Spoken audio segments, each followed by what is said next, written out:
Morning mga ka-farmers, andito tayo ngayon sa ating inaalagaang pechay. Yun At pinahinuhugasan natin yung tubig ulan dahil isang linggo nang nag-uulan dito sa amin.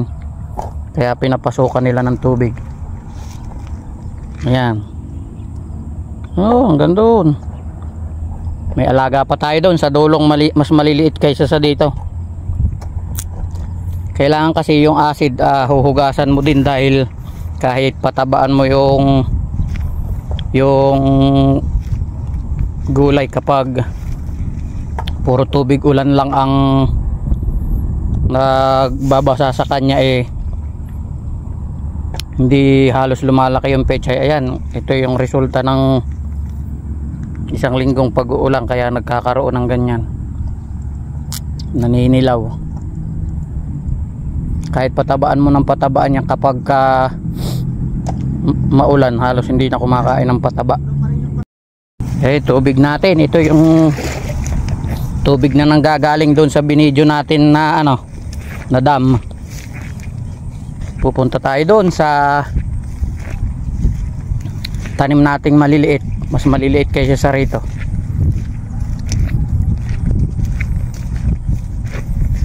Yan, puntahan natin yung maliliit.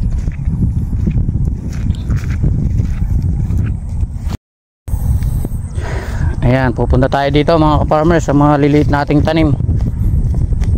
Medyo mahal ngayon ang pechay nag-uulan. Bale ang lumalakad na presyo 30 to 35 per kilo. Pagka yung 3 days bago anihin, yun medyo mahal, mga 35.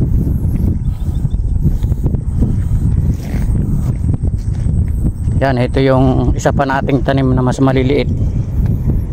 Ayun nandun yan sa taas. Ito puro mustasa to, kailangan kasi laging may kahalong mustasa para mas gusto kasi ng mama Macquiao yung ganun na may kasamang mustasa yung pechay. Ay, maliliit pa, kapal. Tingnan nyo naman, kahit na binubugbog ng ulan, hindi naman siya basta basta namamatay. Yan, ang ganda nya taas. Ito pechay naman tong kabila, ito mustasa. Ayan, nandun yan sa taas na yun mga ka-farmers. Yun lang, at maraming pong salamat ulit sa mga nanonood ng aking mga video. Malaking bagay po yun para sa akin. Utang na loob ko po sa inyo yun mga ka-farmers. At pakishare na rin po yung ating mga content at nang mapanood naman ng iba nating mga manonood.